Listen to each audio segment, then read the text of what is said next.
আসসালামু আলাইকুম। নবম দশম শ্রেণীর বিজ্ঞান শাখার সুপ্রিয় শিক্ষার্থীরা, নিয়াজ মোহাম্মদ উচ্চ বিদ্যালয়ের পক্ষ থেকে আজকের অনলাইন ক্লাসে স্বাগতম। নবম দশম শ্রেণীর জীববিজ্ঞান বিষয়ের চতুর্থ অধ্যায় জীবনী শক্তির প্রথম আলোচনায় আজ তোমাদের সাথে আছি আমি নজমুন আরা বেগম। চিত্রটি লক্ষ্য করি। সূর্যালোকের সহায়তায় গাছের পাতায় শর্করা জাতীয় খাদ্য তৈরি হচ্ছে। সূর্যালোকের প্রভাবে উদ্ভিদের খাদ্য তৈরির এই প্রক্রিয়ার নাম কি বলতে পারবে? এই প্রক্রিয়াটি হলো সালোকসংশ্লেষণ। তাহলে শিক্ষার্থীরা, আমাদের আজকের পাঠ সালোকসংশ্লেষণ। সালোকসংশ্লেষণ সম্পর্কিত আজকের আলোচনার অন্তর্ভুক্ত বিষয়গুলো হলো জীবনী শক্তির ব্যাখ্যা, সালোকসংশ্লেষণের সংজ্ঞা, সালোকসংশ্লেষণের পর্যায়গুলোর বর্ণনা, কোষের প্রধান শক্তি উৎস হিসাবে এটিপি এর ভূমিকা, সালোকসংশ্লেষণে ক্লোরোফিল ও আলোর ভূমিকা, কার্বন ডাই অক্সাইড বিজারণের গতিপথের ব্যাখ্যা এবং সালোকসংশ্লেষণ এর প্রভাবকগুলোর বর্ণনা। এই খাদ্য খেলে দেহে শক্তি উৎপন্ন হয়। এর উৎস উদ্ভিদ। এই উদ্ভিদে শক্তি এলো সূর্য থেকে। তাহলে জীবদেহে হাজারো রকমের রাসায়নিক বিক্রিয়া ঘটার জন্য কম বেশি শক্তির প্রয়োজন। জীব কর্তৃক তার দেহে শক্তি উৎপাদন ও ব্যবহারের কৌশলকে বলে জীবনী শক্তি। সবুজ উদ্ভিদ সৌরশক্তিকে রাসায়নিক শক্তিতে রূপান্তরিত করছে। এই শক্তি উদ্ভিদ দেহে বিভিন্ন বিক্রিয়ায় শক্তি যোগায়, যেমন এটিপি, জিটিপি, এনএডি, এনএডিপি, এফএডিএইচ2 ইত্যাদি। এদের মধ্যে এটিপি শক্তি সঞ্চয় করে রাখে। এজন্য এটিপিকে অনেক সময় জৈব মুদ্রা বা শক্তি মুদ্রা বলে। এই পাঠে ব্যবহৃত কয়েকটি সংক্ষিপ্ত রূপের পূর্ণরূপ জেনে নেই। ATP adenosine triphosphate, ADP adenosine diphosphate, AMP adenosine monophosphate, NAD nicotinamide adenine dinucleotide, NADP nicotinamide adenine dinucleotide phosphate, NADPH2 nicotinamide adenine dinucleotide phosphate reduced, FADH2 flavin adenine dinucleotide. শিক্ষার্থীবৃন্দ, সালোকসংশ্লেষণ কাকে বলে মনে আছে তোমাদের? আমরা নিচের ক্লাসেও পড়েছিলাম। যে শারীরবৃত্তীয় প্রক্রিয়ায় সবুজ উদ্ভিদ ক্লোরোফিলের সাহায্যে এবং সূর্যালোকের উপস্থিতিতে পানি ও কার্বন ডাই অক্সাইডের রাসায়নিক বিক্রিয়ার ফলে শর্করা জাতীয় খাদ্য উৎপন্ন করে এবং উপজাত হিসেবে অক্সিজেন নির্গত করে, তাকেই সালোকসংশ্লেষণ বলে। সালোকসংশ্লেষণের সমীকরণটি দেখি। 6 অণু কার্বন ডাই অক্সাইড 12 অণু পানির সাথে বিক্রিয়া করে সূর্যের আলো এবং ক্লোরোফিলের উপস্থিতিতে তৈরি হয় 1 অণু শর্করা এবং 6 অণু অক্সিজেন। সালোকসংশ্লেষণ প্রক্রিয়া একটি জৈব রাসায়নিক প্রক্রিয়া। এটি উদ্ভিদের পাতার ভেতরে ঘটে। রাসায়নিক বিক্রিয়াটি আবার একটু দেখি। 6 অণু কার্বন ডাই অক্সাইড 12 অণু পানির সাথে বিক্রিয়া করে 1 অণু শর্করা, 6 অণু অক্সিজেন এবং 6 অণু পানি তৈরি করে। সালোকসংশ্লেষণের প্রয়োজনীয় উপকরণগুলো কি কি দেখি। মাটির নিচের পানি, বায়ুর কার্বন ডাই অক্সাইড, এগুলো পাতার মেসোফিল টিস্যুর ক্লোরোপ্লাস্টে অবস্থিত ক্লোরোফিল, এই 3টি জিনিসই হচ্ছে প্রয়োজনীয় উপকরণ। পাতার প্রচ্ছদে দেখি কি কি আছে। উপরে ঢেউ খেলানো অংশটি কিউটিকল, এরপর ঊর্ধ্বত্বক। লম্বা আকৃতির কোষগুলো পেলিসেড প্যারেনকাইমা। স্পঞ্জের মতো ছোট ছোট ফাঁকাযুক্ত কোষগুলো স্পঞ্জি প্যারেনকাইমা। নিচের ত্বকের যে ছিদ্র সেটি স্ট্রোমা। পাতার মেসোফিল টিস্যুর ক্লোরোপ্লাস্টে পানি ও কার্বন ডাই অক্সাইড পৌঁছায়। সালোকসংশ্লেষণ প্রক্রিয়াটি কোথায় ঘটে? পাতার মেসোফিল টিস্যুর ক্লোরোপ্লাস্ট সালোকসংশ্লেষণের প্রধান স্থান। ক্লোরোপ্লাস্টের গঠনটি দেখি। কমলা বর্ণের যে অংশটি ভিতরের ঝিল্লি, এগুলো স্ট্রোমা। চাকতির মতো অংশটি গ্রানাম, এটি স্ট্রোমা ল্যামেলি। লাল তীর চিহ্নিত অংশের নিচে দেওয়া এটি স্টোমা। স্টোমা বন্ধ অবস্থায় এরকম থাকে, স্টোমা খোলা অবস্থায়। খোলা অবস্থায় কার্বন ডাই অক্সাইড প্রবেশ করে এবং ভেতর থেকে অক্সিজেন বাহিরে বেরিয়ে আসে। বায়ুমণ্ডলে 0.03% এবং পানিতে 0.3% কার্বন ডাই অক্সাইড আছে। তাই জলজ উদ্ভিদে সালোকসংশ্লেষণের হার বেশি। অক্সিজেন ও পানি সালোকসংশ্লেষণের উপজাত দ্রব্য, তাই এটি একটি জারণ বিজারণ প্রক্রিয়া। বিক্রিয়াটি লক্ষ্য করি। এখানে পানি জারিত হয়ে অক্সিজেন উৎপন্ন হয় এবং কার্বন ডাই অক্সাইড বিজারিত হয়ে শর্করা তৈরি হয়। সালোকসংশ্লেষণ একটি দীর্ঘ প্রক্রিয়া। 1905 সালে ইংরেজ শারীরতত্ত্ববিদ ব্ল্যাকম্যান এই প্রক্রিয়াকে দুটি পর্যায়ে ভাগ করেন: আলোক পর্যায় এবং আলোক নিরপেক্ষ পর্যায়। আলোক পর্যায়ে সূর্যালোক অপরিহার্য। আলোক নিরপেক্ষ পর্যায়ে সূর্যালোকের প্রয়োজন নেই, তবে সূর্যালোকের উপস্থিতিও ঘটতে পারে, সূর্যালোককে কাজে লাগায় না। আলোক পর্যায়টি ব্যাখ্যা করি, একটু মনোযোগের সাথে শুনো। এই প্রক্রিয়ায় এটিপি ও NADPH2 উৎপন্ন হয় এবং রূপান্তরিত শক্তি এই এটিপি এর মধ্যে সঞ্চিত হয়।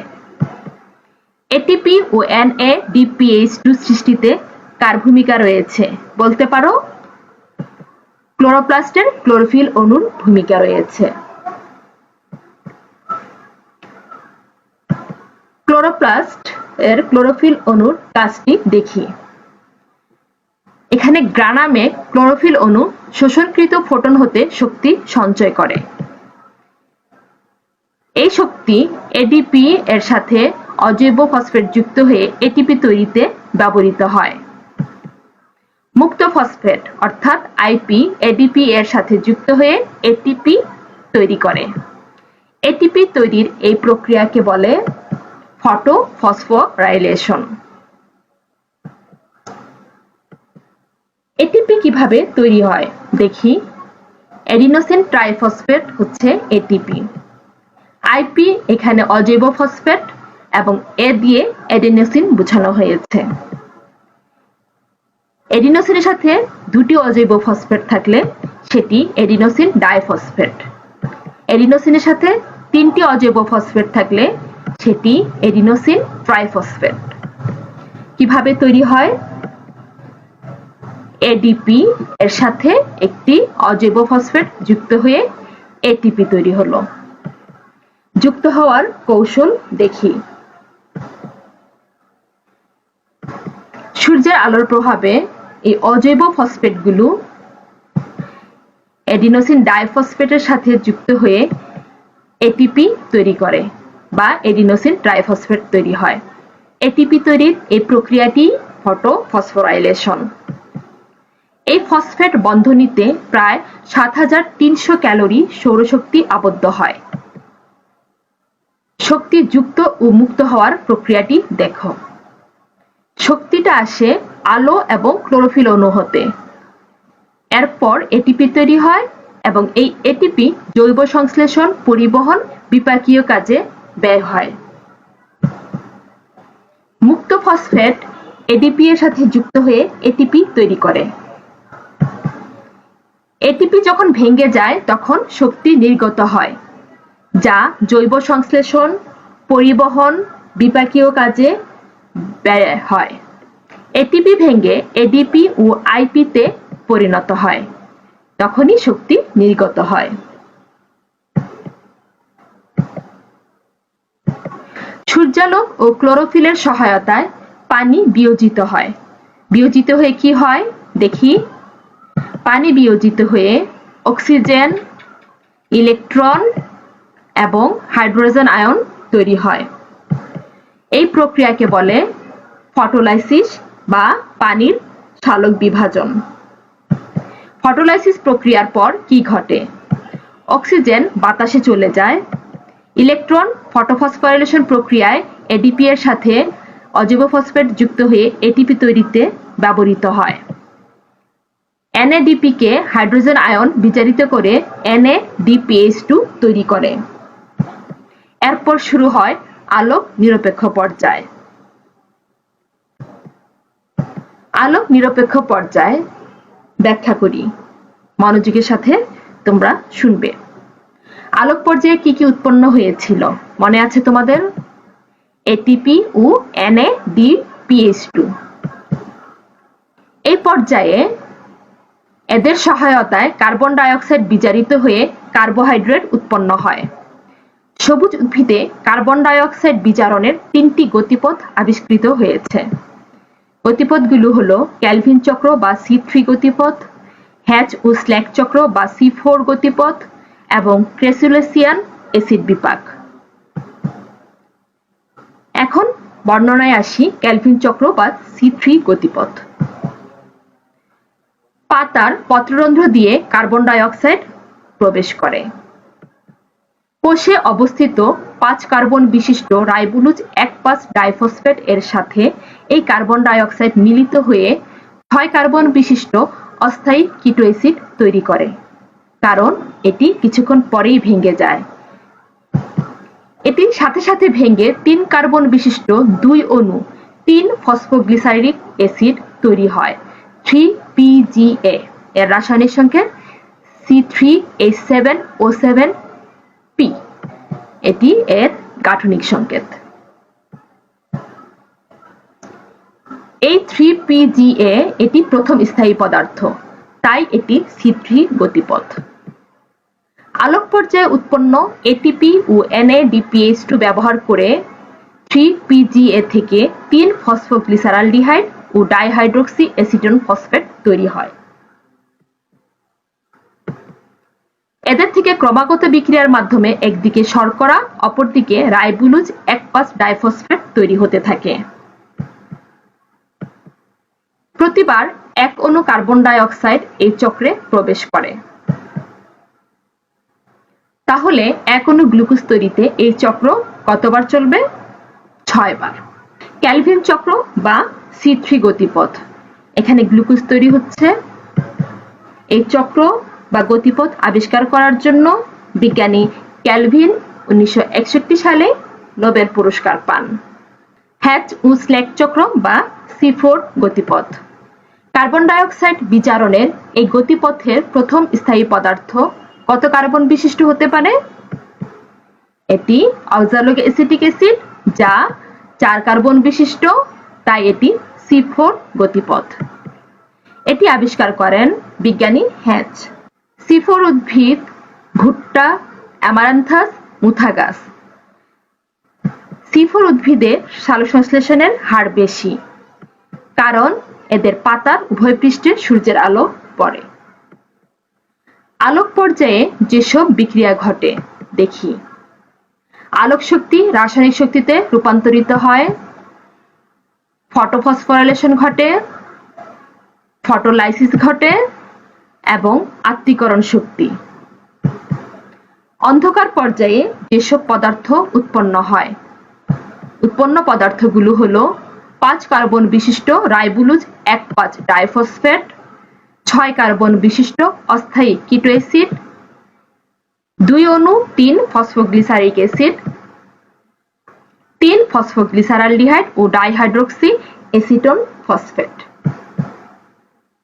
শর্করা ও রাইবোলুজ 1,5 ডাইফসফেট। এই পদার্থগুলো অন্ধকার পর্যায়ে পর্যায়ক্রমে উৎপন্ন হয়। চিত্রের কোষে ক্লোরোফিলের পরিমাণ অনেক বেশি, তাই সালোক সংশ্লেষণের হারও বেশি হবে। এতে দেখা যাচ্ছে সালোক সংশ্লেষণের হার আলোক তরঙ্গের উপর নির্ভরশীল। সব আলোতে সালোক সংশ্লেষণ ভালো হয় না, অর্থাৎ এই বিষয়গুলো সালোক সংশ্লেষণকে প্রভাবিত করে। আলো ও ক্লোরোফিল ছাড়াও সালোক সংশ্লেষণ আরো কতগুলো প্রভাবক দিয়ে প্রভাবিত হয়। সালোক সংশ্লেষণের প্রভাবক সমূহ বাহ্যিক ও অভ্যন্তরীণ প্রভাবক। এখন এগুলো নিয়ে একটু বিস্তৃত আলোচনা করি। বাহ্যিক প্রভাবক: সূর্যের আলো, তাপ, অক্সিজেন, পানি, রাসায়নিক পদার্থ, সূর্যের আলো এবং কার্বন ডাই অক্সাইড। তাপমাত্রা: নিম্ন তাপমাত্রা অর্থাৎ 0 ডিগ্রি সেন্টিগ্রেড, উচ্চ তাপমাত্রা অর্থাৎ 45 ডিগ্রি সেন্টিগ্রেড তাপমাত্রায় সালোক সংশ্লেষণ চলতে পারে না। সালোক সংশ্লেষণের পরিমিত তাপমাত্রা 22 ডিগ্রি সেন্টিগ্রেড থেকে 45 ডিগ্রি সেন্টিগ্রেড। 22 ডিগ্রি সেন্টিগ্রেড এর কম বা 45 ডিগ্রি সেন্টিগ্রেড এর বেশি হলে সালোক সংশ্লেষণের হার কমে যায়। অক্সিজেন: অক্সিজেন এর ঘনত্ব বাড়লে সালোক সংশ্লেষণের হার কমে যায়, আর ঘনত্ব কমলে সালোক সংশ্লেষণের হার বেড়ে যায়। পানি: কার্বন ডাই অক্সাইড বিজারণের জন্য প্রয়োজনীয় হাইড্রোজেন আয়ন পানি থেকে আসে। পানির ঘাটতি হলে পত্ররন্ধ্রে অবস্থিত রক্ষী কোষের স্ফীতি ঘটে, যার ফলে পত্ররন্ধ্র বন্ধ হয়ে যায় এবং এর ফলে বাতাস থেকে কার্বন ডাই অক্সাইড অনুপ্রবেশ বাধাগ্রস্ত হয়। রাসায়নিক পদার্থ: বাতাসে ক্লোরোফর্ম, হাইড্রোজেন সালফাইড, মিথেন বা বিষাক্ত গ্যাস থাকলে সালোক সংশ্লেষণে ব্যাঘাত ঘটবে বা বন্ধ হয়ে যাবে। আলো: পর্যাপ্ত আলো আলোক পর্যায়ের জন্য অপরিহার্য। কার্বন ডাই অক্সাইড: বায়ুতে 0.03 ভাগ কার্বন ডাই অক্সাইড রয়েছে, তবে কার্বন ডাই অক্সাইড বেড়ে গেলে সালোক সংশ্লেষণের হার বেড়ে যাবে। তবে কার্বন ডাই অক্সাইড খুব বেশি বেড়ে গেলে পাতার মেসোফিল টিস্যুর কোষের অম্লত্ব বেড়ে যাবে এবং পত্ররন্ধ্র বন্ধ হয়ে সালোক সংশ্লেষণের হারও কমে যাবে। শিক্ষার্থীবৃন্দ, এখন দেখি অভ্যন্তরীণ প্রভাবকগুলো কি কি। এনজাইম: এই প্রক্রিয়ায় বিভিন্ন এনজাইম প্রয়োজন। ক্লোরোফিল: মেসোফিল টিস্যুর ক্লোরোপ্লাস্টে ঘটে, এজন্য ক্লোরোফিল অপরিহার্য। শর্করার পরিমাণ: সালোক সংশ্লেষণ চলাকালীন শর্করার পরিবহন কম হলে তা সেখানে জমা হয়ে থাকে। বিকেলে পাতায় শর্করা বেশি জমা হয়, তখন সালোক সংশ্লেষণ মন্থর হয়ে যায়। পাতার বয়স ও সংখ্যা: কচি ও বয়স্ক পাতায় ক্লোরোফিল কম থাকে, তাই সালোক সংশ্লেষণ কম হয়। বয়স বাড়লে ক্লোরোপ্লাস্টের পরিমাণ বেড়ে যায়, ফলে সালোক সংশ্লেষণ বেশি হয়। আবার পাতা বেশি হলে সালোক সংশ্লেষণের হারও বেশি হয়। পটাশিয়াম: এটি অনুঘটক হিসেবে কাজ করে। পটাশিয়ামের অভাবে সালোক সংশ্লেষণ কমে যেতে দেখা যায়, কারণ পাতা হলুদ হয়ে যায়।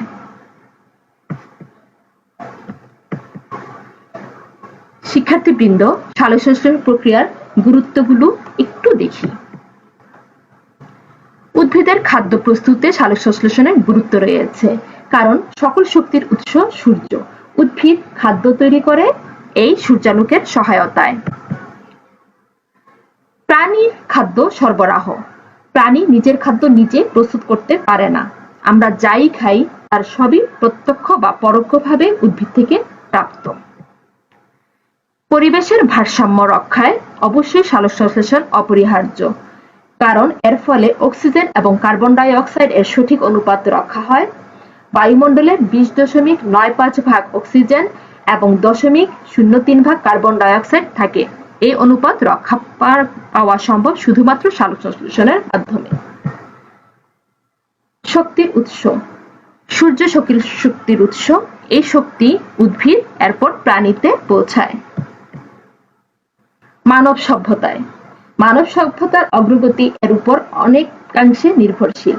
অন্ন, বস্ত্র, শিল্প সামগ্রী যেমন নাইলন, রেয়ন, কাগজ, সেলুলোজ, কাঠ, রাবার বিভিন্ন ঔষধ যেমন কুইনাইন, মরফিন, এছাড়া জ্বালানি কয়লা, পেট্রোল, গ্যাস প্রভৃতি এসবই উদ্ভিদ থেকে পাওয়া যায়।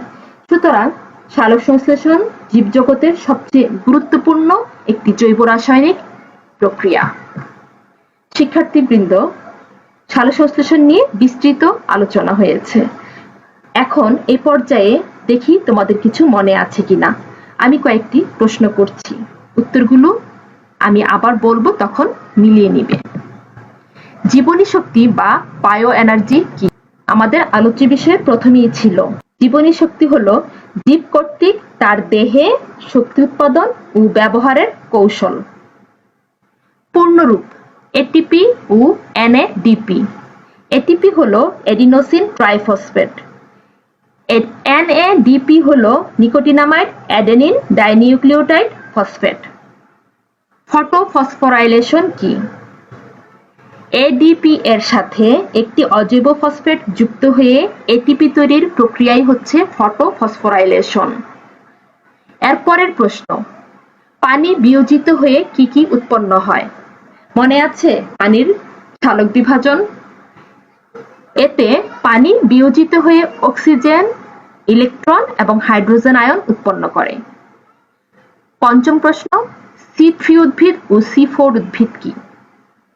C3 উদ্ভিদটি দেখি কি মনে আছে? ক্যালভিন চক্রের প্রথম স্থায়ী পদার্থ ছিল 3 কার্বন বিশিষ্ট ফসফোগ্লিসারিক অ্যাসিড। তাই যেসব উদ্ভিদে এই চক্রটি সম্পন্ন হয় তাদেরকেই বলা হবে C3 উদ্ভিদ। C4 উদ্ভিদ, হ্যাচ ও স্লেগ চক্রের প্রথম স্থায়ী পদার্থ 4 কার্বন বিশিষ্ট অক্সালোএসিটিক অ্যাসিড। তাহলে শিক্ষার্থীরা, যেসব উদ্ভিদে এই চক্রটি সম্পন্ন হয় তাদেরকেই বলা হবে C4 উদ্ভিদ। সর্বশেষ প্রশ্ন, সালোক সংশ্লেষণে উপজাত হিসেবে কি উৎপন্ন হয়? সালোক সংশ্লেষণে উপজাত হিসেবে উৎপন্ন হয় অক্সিজেন এবং পানি। শেষ পর্যায়ে শিক্ষার্থীরা, তোমাদের জন্য একটি বাড়ির কাজ। সালোক সংশ্লেষণের আলোক ও অন্ধকার পর্যায়ের বর্ণনা দাও। আশা করি কাজটি আয়ত্ত করবে। এর মাধ্যমে আজকের পাঠটি তোমাদের জন্য আরো সহজবোধ্য হয়ে উঠবে। আজ থেকে 5 বিলিয়ন বছর আগে যখন পৃথিবী সৃষ্টি হয় তখন এখানে কোনো অক্সিজেন ছিল না। আদি উদ্ভিদ এই প্রক্রিয়ায় অক্সিজেন তৈরি করে পৃথিবীকে আমাদের জন্য বাসযোগ্য করে দিয়েছিল। তাই সবুজ বনায়ন তৈরিতে এগিয়ে যাই সকলে একত্রে। ধন্যবাদ তোমাদের অনলাইন ক্লাসে আমার সাথে থাকার জন্য। আল্লাহ হাফিজ।